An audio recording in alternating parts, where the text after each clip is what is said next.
Okay, so all of these events right here have already happened. If you're new to this, then check the links below because it's explained in better detail in the ebook and also in the playlist Bible Prophecy Fulfilled. But all of these things have happened in recent years.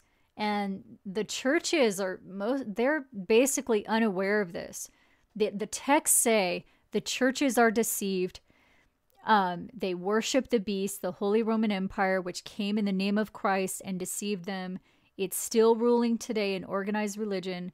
So the things that the churches are waiting on, that they think haven't happened yet, they've already happened. That's why the texts say it will come upon them like a thief. They don't even think it's coming up yet. They're waiting on a temple that will never be built by humans. The texts say the temple will be built by the Elohim after the impact, when the Elohim return to earth with the humans that are rescued. The Antichrist already rose. I proved that in another video. That word does not even mean person. It's not a person, it's a country. It's the country that is named falsely after the Elohim. It's the country of Israel. It literally tells you that in Lamentations, that Israel is the horn. The little horn is what they call the Antichrist. They're deceived. The religions are deceived. All three of them, Judaism, Islam, and Christianity, in general, they are deceived and they have no clue that these fulfillments have happened because they refuse to acknowledge a truth that is what the Bible actually says. It blows my mind. But these things have already happened. All the things they're waiting on, that they're still sitting around waiting on, it already happened. And the next event is the rescue. So the end of the tribulation, the end of that 1260 years of the beast's rule, it may be happening right now, literally this year. The text, the prophetic text, the Bible, it clearly says that it was the Holy Roman Empire that the Roman Church was sitting on. And the Papal States began, not by my numbers, but from what I can tell by the Vatican's own numbers, began in 754 right here. And so 2014 is exactly 1260 years after that. But there is a scholar that wrote a book in the 17 or 1800s, I think, might have been the 1600s, who said the end of that rule would be in 2016, he predicted. But I mean, 2016, that's still within the week of Daniel that we appear to be in right now. I mean, based on these huge fulfillments of scripture that have happened recently. So, I mean, this just blows my mind. People wonder why I keep asking, are we in a simulation right now or something? Because these events are literally unbelievable. I just can't believe we're witnessing this right now. I'm blown away. And so many churches, most of the churches have no idea. These texts were not written for them. It really wasn't. That's what Jesus said. That's a deception. Okay. So they have no idea, a lot of them, that we're even entering this 3.5-year period right now. I mean, literally right now. I'm not saying that's the tribulation period. I don't know when that tribulation is going to start exactly, but we're in that season. Literally a few days ago, that 3.5-year period started. It's a huge watch.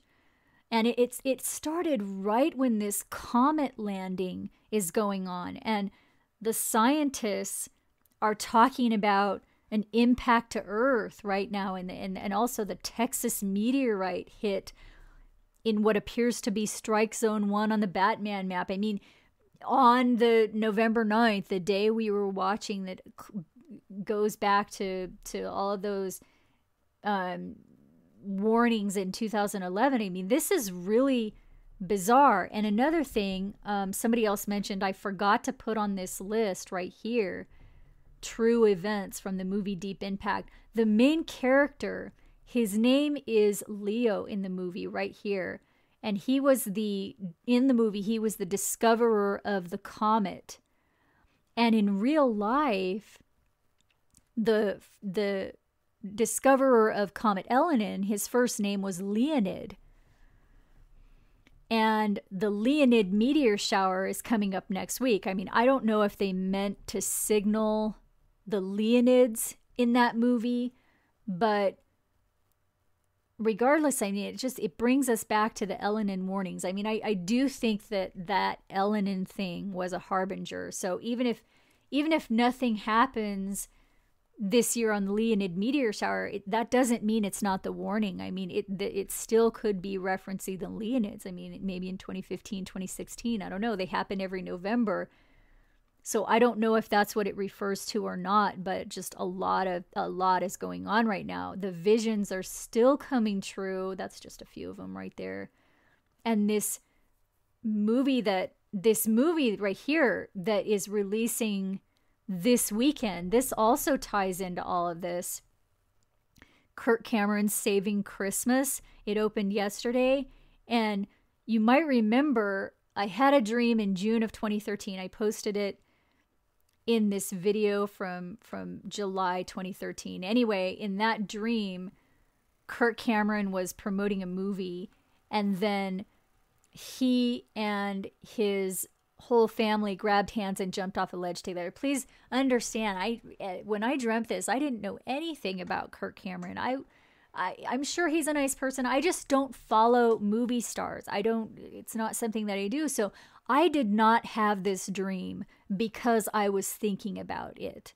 The point is, this dream means something. There's something going on. There's something about that. There's a reason it pointed to that.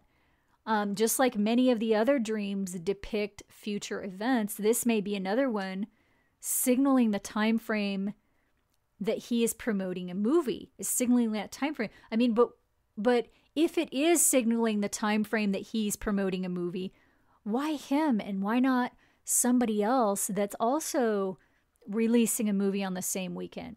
Why his movie? You know what I mean? Well, my first thought is maybe because the dream is signaling the coming escape. Because he is really known for his Rapture movie series, Left Behind, which they released a newer version of this year, just last month in October, which is another coincidence. And actually, when I woke up from this dream, I was thinking about the Rapture, which a lot of times I'll be thinking, my first instinct or my first thought about a dream or vision is usually the right one. So that's what I was thinking about. I was thinking about the escape. So I'm thinking that's what it's referring to.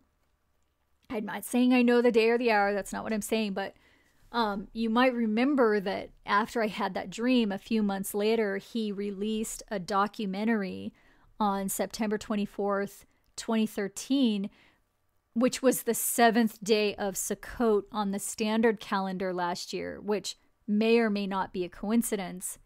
But guess what date his movie releases this year?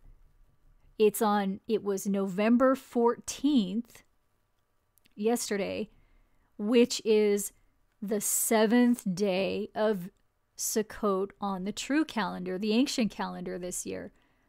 Well, okay, so remember the reason there's a 3-day window to these dates is to include both the new moon and the first crescent the next day. So if you counted from the new moon this month, the ancient 7th day of Sukkot would have started on the evening of the 12th when the comet landed until the evening of the 13th. But if you count from the first crescent of the moon, the first crescent of the moon, which is the next day right after the new moon, then the ancient 7th day of Sukkot started on the evening of the 13th until the evening of the 14th. So that's why that's a 3-day window there, because we include both the new moon counting and also the first crescent counting. And my guess is, even if Kirk Cameron intentionally released his documentary last year on the 7th day of standard Sukkot, my guess is he's not aware of the ancient calendar. I mean, I don't know, I could be wrong, but I think most Christians and Jews are not aware of the ancient calendar method. So I only know of one other person that's aware of it on the internet. So I don't think that was intentional, is what I'm saying. The release, his release of his documentary last year on 7th day of Sukkot, and then this year the release of his feature film also on the 7th day of Sukkot, except the 7th day of true Sukkot, which is not the same thing as the standard calendar. I mean, it's bizarre. I don't think it's a coincidence, and I don't think it was intentional either, so I don't know. But both movies, like I said, opened on the 7th day of Sukkot. Last year, it was his documentary on the standard 7th day of Sukkot, and this year, it's his feature film on the true 7th day of Sukkot.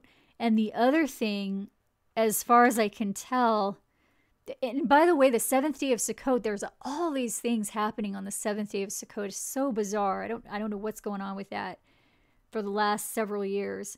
But the other thing about this here is, as far as I can tell, the film that is releasing this weekend is his first feature-length film since 2008. So, like I said, the one last year was a documentary, and the one in 2010 was a short, and this one here went straight to video. So, IMDb seems to confirm that right here. It says this movie, Saving Christmas, is his first theatrical release since Fireproof, which was in 2008. So the documentary last year was different. So this film this year that he released on the 7th day of True Sukkot, this is his most recent feature film, and IMDb doesn't have anything listed for the next year or the year after. So I don't know. The fact that I dreamt about him promoting a movie might be a clue in all of this, and it might refer to this movie that he just released this weekend. I don't know. Okay, but we also have, so that's what's going on right now. We also have the G20 summit going on right now. And remember, the IMF chief was mentioning that back in January, in addition, in conjunction with all those other bizarre references about this being a special year and all. I mean, but I don't know. I mean, we know the New World Order people lie. She's French, and it was a Frenchman who founded the beast. So, I mean, I don't know. I'm not saying, I'm just pointing out that there's just a crazy amount of things going on right now. So anyway, I'll leave it at that.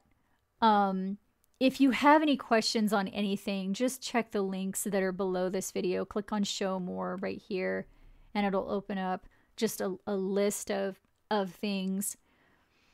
So, that's pretty much it. I'll let you guys go. And again, I mean, to those of you that are being supportive and getting this word out to people, thank you so much for that. The link is here if you want to help with that. If you want more information, the ebook link is here, and the playlist right here has some of the key information in it, you know, like the Daniel 9 fulfillment, the Daniel 12 fulfillment, the sign of Revelation 12 occurring in 2012, and all of that. I mean, these are huge, huge things that have happened recently that signal the next event, which is the escape, the rescue. So I'll let you guys go. I hope you're doing well, and I will probably talk to you next week. Okay, bye.